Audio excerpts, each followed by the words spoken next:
Assalamualaikum warahmatullahi wabarakatuh. Halo pemirsa setia Dedemit, jumpa lagi kita dalam sebuah cerita misteri.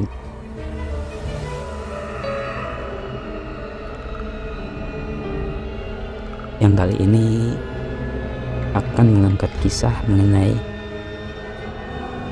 kerajaan jin yang mendiami sebuah gedung atau lubuk,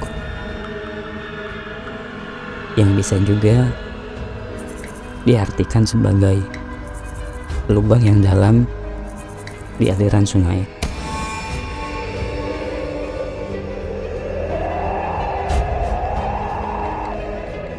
Seperti apa marahnya setan-setan yang bersemayam di gedung sadeng ini ketika tim pemburu hantu memasuki wilayah mereka?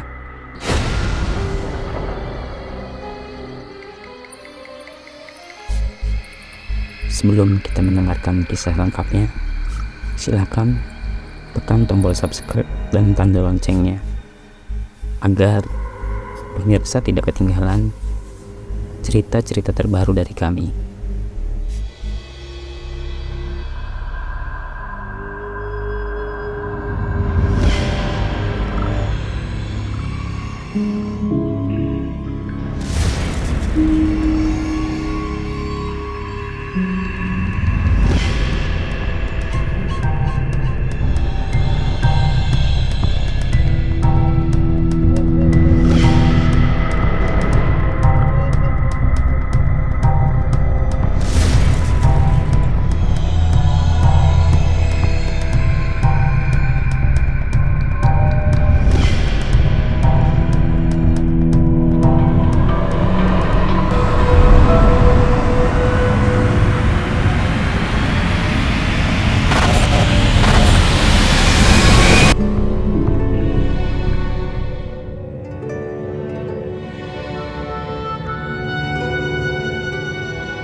Kisah ini merupakan kisah yang terjadi tahun 2020 silam. Lokasinya berada di sekitar wilayah Bantar Kambing, Bogor. Lingkungan tempat keberadaan gedung ini berada di pemukiman padat. Tidak seperti tempat-tempat misteri lainnya yang berada di dalam hutan atau tempat-tempat sepi lainnya.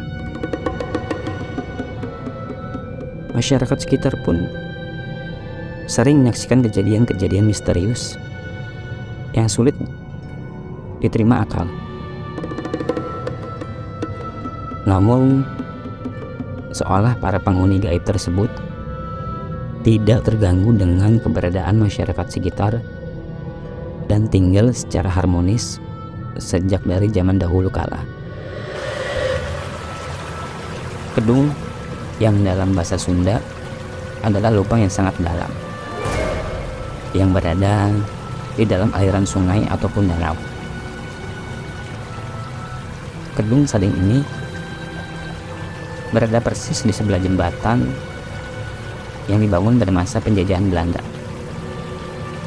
Dahulu pernah ada masyarakat yang ingin mengetahui kedalaman dari gedung tersebut.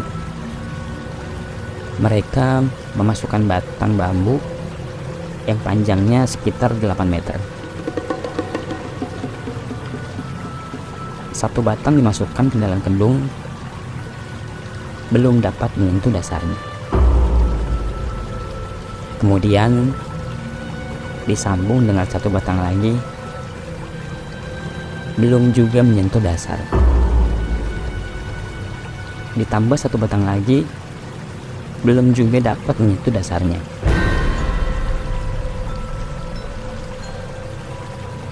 Akhirnya orang-orang tersebut menghentikan niatnya untuk mengukur kedalaman gedung tersebut setelah 4 batang bambu yang disambung tidak dapat menyentuh dasarnya. Salah satu kisah misteri yang paling tersohor di daerah tersebut adalah setiap malam 1 Suro pasti terdengar suara gamelan dari gedung tersebut.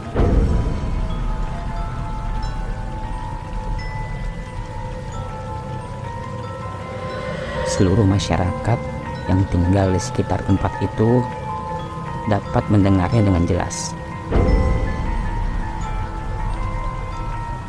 Namun, sumber suara itu tidak diketahui titiknya. Apakah berasal dari dalam gedung atau area perkebunan bambu yang mengelilingi gedung tersebut.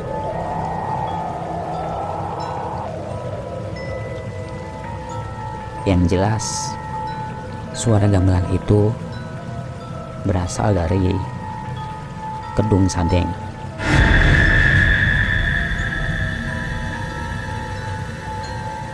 Menurut para sesepuh kampung, pada zaman dahulu, jika ada masyarakat yang akan mengadakan pesta perkawinan ataupun pesta sunatan, para sesepuh kampung melakukan ritual untuk meminjam peralatan pesta berupa piring, gelas, sendok, dan lain sebagainya dari alam gaib di gedung tersebut.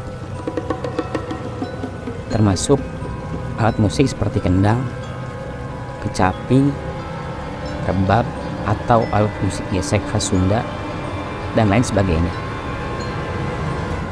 Hal seperti ini bukan hal yang luar biasa bagi masyarakat sekitar Kedung Sadeng. Semua orang bisa menyaksikan kegaiban tersebut. Bahkan dari kampung lain pun bisa melakukan hal yang sama apabila mereka mau mengadakan pesta. Apakah fenomena ini masih terjadi sampai saat ini? Menurut cerita para sesepuh di sini, saat ini ritual peminjaman peralatan pesta tersebut sudah tidak dilakukan lagi karena keusilan dari masyarakat juga. Setiap kali mengembalikan barang-barang yang dipinjam, selalu saja ada barang-barang yang hilang ataupun ditukar. Karena kejadian inilah, saat ini tidak ada lagi ritual peminjaman peralatan pesta dari alam gaib di Kedung Sadeng tersebut. Tetapi kalau suara gamelan yang terdengar pada saat malam 1 Suro masih dapat didengar sampai saat ini. Banyak orang yang datang dari tempat lain hanya untuk mendengarkan suara gamelan tersebut. Yang menurut masyarakat sekitar, suara gamelan tersebut berasal dari alam lain yang berada di Kedung Sadeng. Walaupun Kedung Sadeng berada di kawasan pemukiman penduduk, namun lokasinya cukup tersembunyi dan gelap karena dikelilingi pohon bambu yang sangat rindang dan rapat. Ditambah lagi kondisi jembatan tua khas bangunan Belanda yang berada di sebelahnya, membuat keberadaan gedung ini menjadi semakin angker.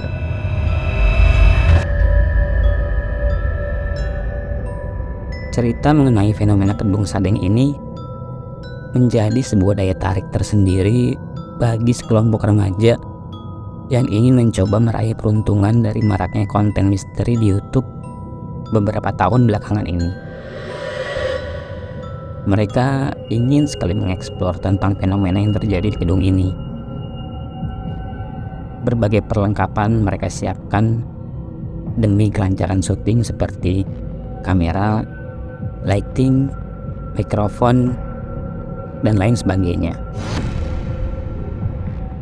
Tidak lupa juga seorang host yang merupakan pimpinan dari tim ini mempersiapkan penampilan dan make up yang bergaya gotik Setelah semua perlengkapan sudah siap, mereka bergerak menuju lokasi yang jaraknya 2 jam perjalanan dengan menggunakan kendaraan roda 4.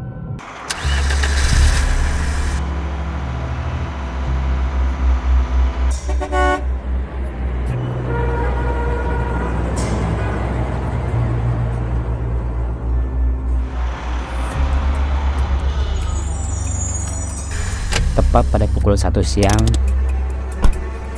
setelah makan siang di sebuah rumah makan sederhana yang lokasinya berada tidak jauh dari gedung tersebut, mereka menumpang di salah satu rumah warga yang lokasi rumahnya berada beberapa meter saja dari lokasi gedung sebagai base camp mereka.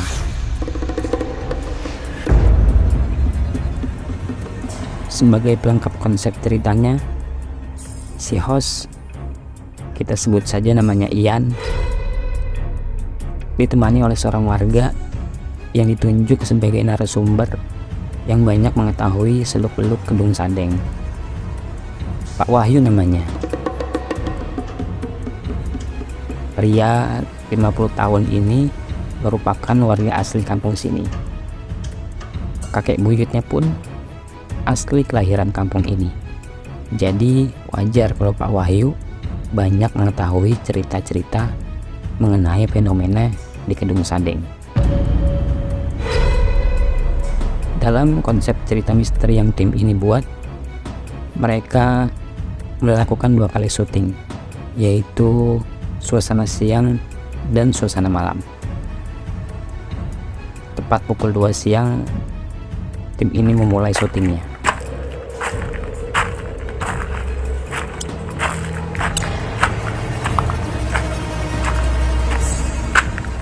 Mereka bergerak menyusuri tebing curam menuju sungai kecil yang airnya sangat jernih.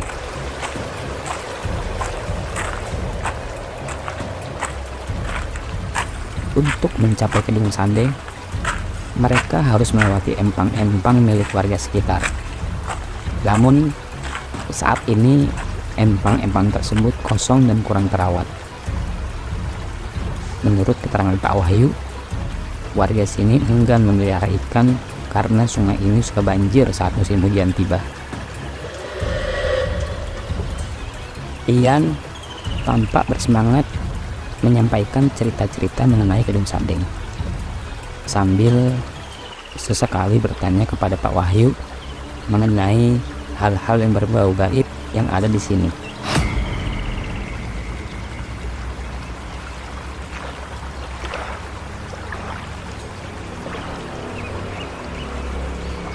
Ian dan timnya berjalan menyusuri sungai sambil menjelaskan situasinya.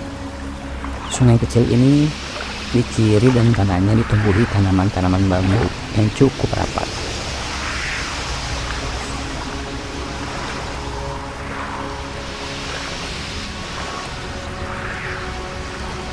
Perjalanan menyusuri sungai ini seperti berjalan dalam lorong karena saking lebatnya pohon-pohon bambu tersebut.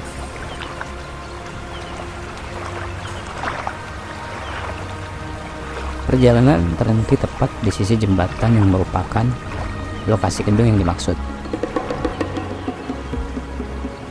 Lokasinya cukup indah dan sejuk, namun suasana hati seperti tidak nyaman. Itu yang dirasakan oleh semua anggota tim. Entah apa yang membuat suasana hati kurang nyaman. Padahal cuaca saat ini cukup cerah dan kondisi seperti ini sangat mendukung untuk pengambilan gambar. Rasanya ingin cepat-cepat pergi dari tempat itu. Ian coba memberikan semangat dan motivasi kepada timnya bahwa suasana seperti ini akan membuat penonton yang menyaksikan tayangan ini kagum. Dan tentunya akan berimbas kepada jumlah subscriber dan viewernya. Setelah mengeksplor seluruh tempat ini, tim kembali ke base camp. Sambil beristirahat, beberapa anggota tim terlihat sedang mempersiapkan peralatan untuk syuting pengambilan gambar suasana malam hari di Kedung Sandeng. Sebagai pimpinan produksi, Ian coba terus memberikan motivasi kepada timnya.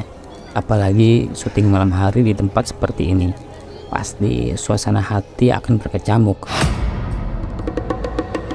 Ian sangat berharap semoga syuting malam ini bisa mendapatkan gambar penampakan dari makhluk-makhluk yang ada di Kedung Sandeng.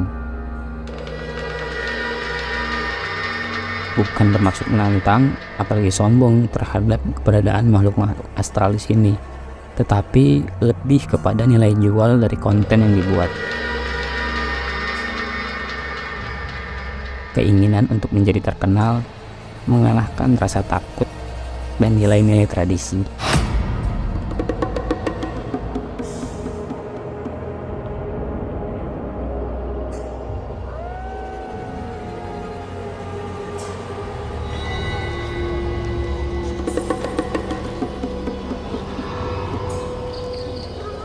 Tanpa buang waktu lagi, selesai makan malam, tim berangkat menuju Kedung Sandeng melalui jalan yang dilalui saat syuting siang tadi.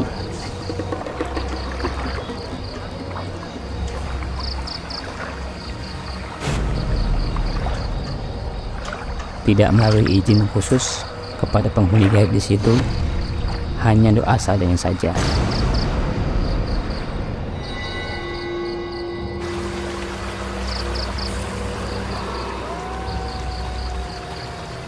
Tim mulai menyalakan lampu LED yang sudah disiapkan menyoroti apa saja yang diperintahkan oleh kameramen. Tim yang dipimpin oleh Ian berjumlah 4 orang, dan tentunya Pak Wahyu tidak ketinggalan.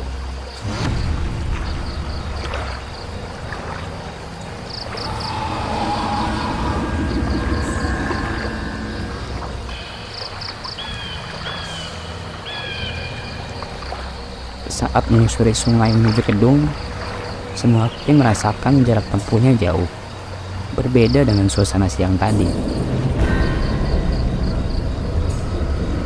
Salah seorang anggota berbisik kepada Ian mengatakan kalau ada yang aneh syuting malam ini.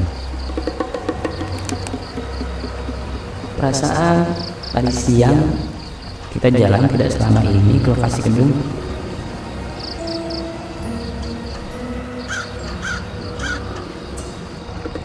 Tapi kok sekarang nggak sampai-sampai ya? Bisiknya. Ian kemudian bertanya kepada Pak Wahyu, "Ini jalan benar yang kita lewati tadi siang kan, Pak?" Tanya Ian kepada Pak Wahyu. Pak Wahyu hanya menganggukkan kepala tanpa berkata-kata.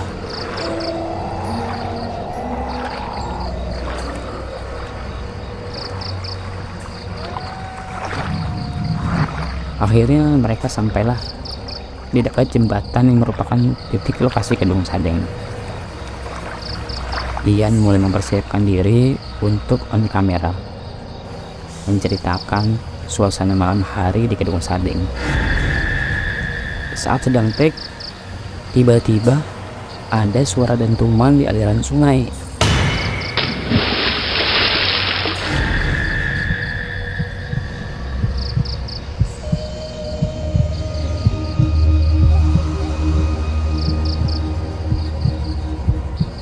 Suaranya seperti pohon kayu yang dilemparkan ke air.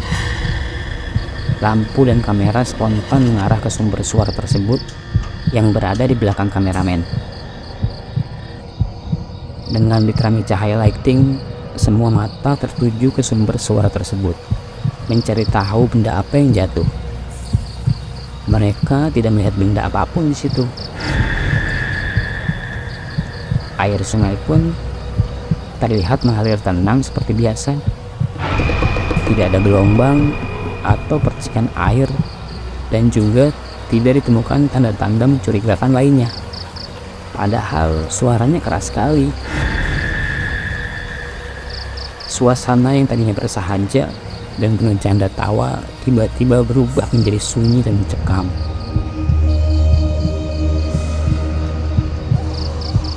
Semua yang ada di situ, termasuk Pak Wahyu, hanya diam terpaku di posisinya masing-masing. Mereka hanya bisa saling berpandangan satu sama lain. Di tengah kebingungan tersebut, Ian coba menenangkan timnya. Dan akhirnya mereka memutuskan untuk menyelesaikan syuting malam itu. Karena semua lampu diarahkan ke tempat sumber suara tadi, suasana tempat mereka berdiri menjadi gelap. Begitu cahaya lampu dikembalikan lagi ke tempat semula, yaitu tempat di mana Ian dan Pak Wahyu berdiri, mereka tidak melihat keberadaan Pak Wahyu.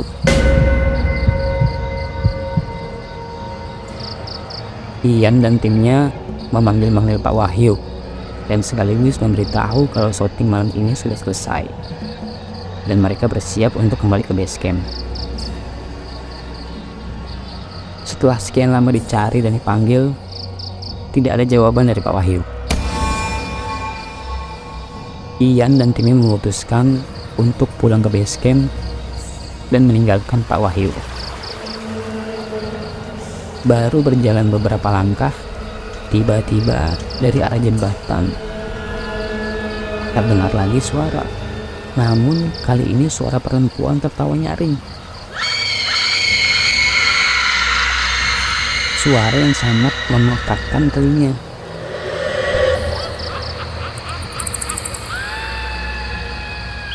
Anto, kru yang bertugas sebagai lighting man, memberanikan diri mengarahkan cahaya lampu ke sumber suara tersebut. Apa yang mereka saksikan? Sesosok perempuan tua mengenakan kebaya merah bergelantungan dengan sebelah tangan pada ujung ranting bambu yang menjuntai ke sungai. Matanya melotot seakan marah melihat kehadiran Ian dan kawan-kawannya.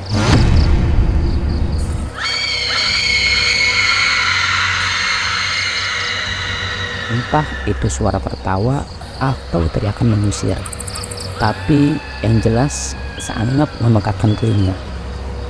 Suara itu tidak berhenti sampai tim ini naik dan meninggalkan diri dari sungai. Tanpa aba-aba dan komando, Ian dan timnya lari terbirit-birit meninggalkan lokasi gedung sabing.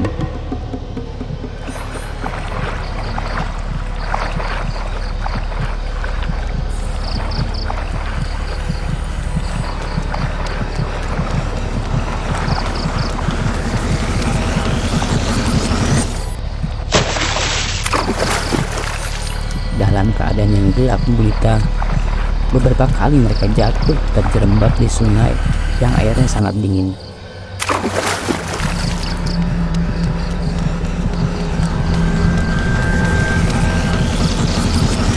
Akhirnya Ian dan teman-temannya sampai di base camp dalam keadaan basah dan kotor, berlumuran lumpur sungai.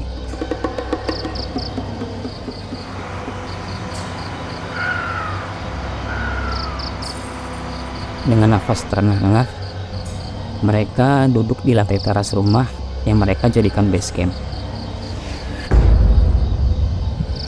Jantung mereka berdegup kencang karena rasa takut yang luar biasa.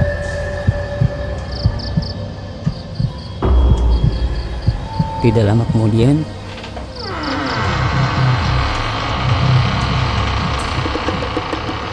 bapak yang punya rumah, sebut saja panggilannya Aki atau kakek dalam bahasa Sunda, keluar dan kaget melihat Ian dan timnya terduduk di lantai dengan nafas yang terengah-engah. "Kenapa Mas Ian?" tanya Aki keheranan. "Barusan dari tempat kami syuting, tadi ada suara kayak batang pohon yang jatuh ke sungai. Tapi kami tidak menemukan sesuatu yang jatuh di tempat itu," jawab Ian. "Tidak lama dari situ, kami melihat sesosok perempuan tua bergelantungan dengan tangan satu di cabang bambu. Perempuan itu tertawa nyaring sekali, sampai membuat telinga ini sakit, Ki." Lanjut cerita Ian. Pak Wahyunya kemana? Tanya Aki lagi. Masih di sungai mungkin Ki. Tadi kami tinggal karena panik, ujar Ian. Setelah suasana agak tenang, mereka memutuskan untuk langsung pulang ke Jakarta. Saat mereka sedang berkemas,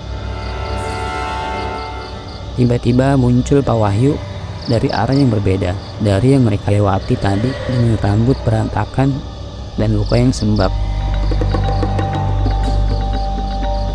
Waduh, maaf Mas Ian, saya ketiduran. Syutingnya sudah selesai ya? Tanya Pak Wahyu dengan raut muka bersalah. Mendengar ucapan Pak Wahyu tersebut, Ian dan timnya kaget sekaget-kagetnya. Mereka saling berpandangan tanpa berkata sepatah kata pun. Loh, bukannya tadi Bapak pergi bersama kami? Ujar Ian kaget. Lah, ini saya baru bangun dan langsung menuju ke sini, jawab Pak Wahyu. Mendengar percakapan ini, Aki mengangguk-angguk seolah mengerti apa yang sedang terjadi.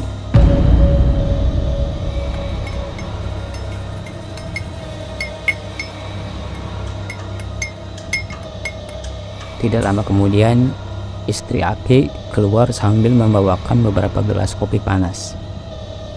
Ini diminum dulu kopinya Mas,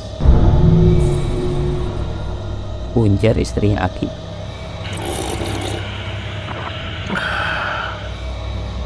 Kalian beruntung masih bisa meninggalkan tempat itu dalam keadaan selamat,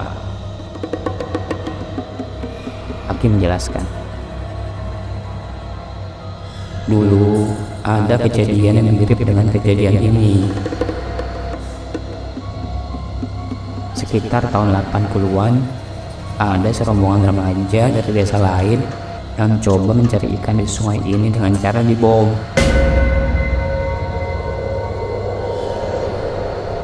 Saat itu, kampung ini masih sepi penduduknya.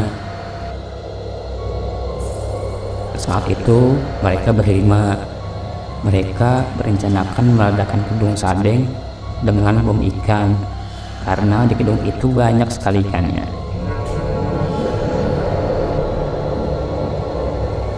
Cerita Aki. Belum sempat mereka melaksanakan niatnya, tiba-tiba salah seorang dari mereka kerasukan makhluk halus di tempat itu.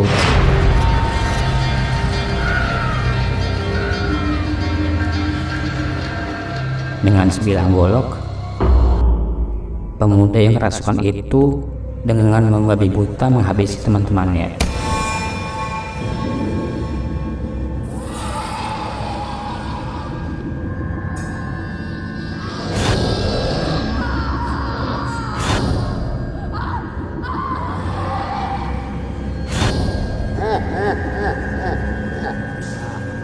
Lanjut cerita Aki.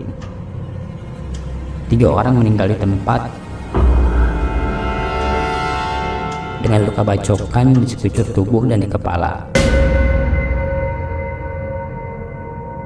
Yang satu berhasil menyelamatkan diri.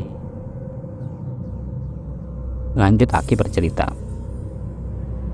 Apa yang baru saja Ian dan kawan-kawan saksikan tadi adalah makhluk menjaga kerajaan jin. Mereka adalah makhluk yang berbahaya yang memang ditugaskan untuk menjaga gerbang kerajaan. Sedangkan suara yang seperti pohon jatuh ke air itu adalah sosok buaya siluman. Tubuhnya sangat besar dan berwarna hitam legam. Warga di sini sering melihat penampakannya yang biasanya merupakan sebuah pertanda akan ada musibah di kampung ini.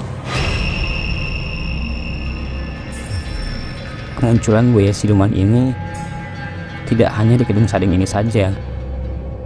Beberapa orang pernah melihat penampakannya di danau yang berada di kampung sebelah. kalau penampakan perempuan berkebaya merah itu adalah Nyai Mirah. Orang kampung sini yang memberikan nama Nyai Mirah tersebut, karena penampakannya yang selalu menggunakan kebaya merah dan mata melotot seperti mau lepas. Menurut cerita, Nyai Mirah adalah seorang dukun sakti yang sering dimintai tolong oleh warga sebagai penghubung antara alam kita dan alam jin. Jika ada anak atau orang yang hilang tenggelam di gedung ini, mungkin ada perjanjian khusus dengan Raja Jin yang mendiami gedung Sadeng ini. Nyai Mirah meninggal dengan cara yang tragis, yaitu tenggelam di gedung Sadeng ini, dan sampai saat ini jasadnya tidak pernah diketemukan. Masyarakat sini meyakini kalau Nyai Mirah kini menjadi budak dari Raja Jin yang tinggal di gedung Sadeng. Dan terkadang beberapa warga pernah melihat penampakan Nyai Mirah sedang duduk di atas batu di sebelah gedung tersebut, sambil menangis seperti menyesali nasibnya yang kini menjadi budak Raja Jin.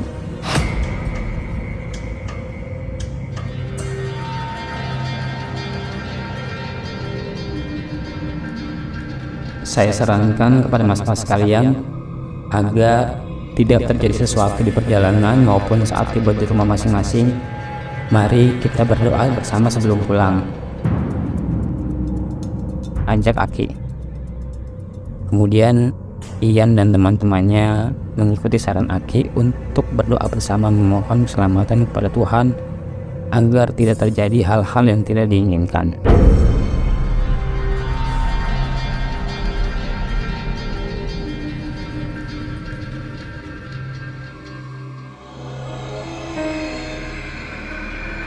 Demikianlah kisah misteri yang berhasil tim dan dikumpulkan dari berbagai sumber dan saksi mata kejadian. Semoga kita dapat mengambil hikmah dari peristiwa ini.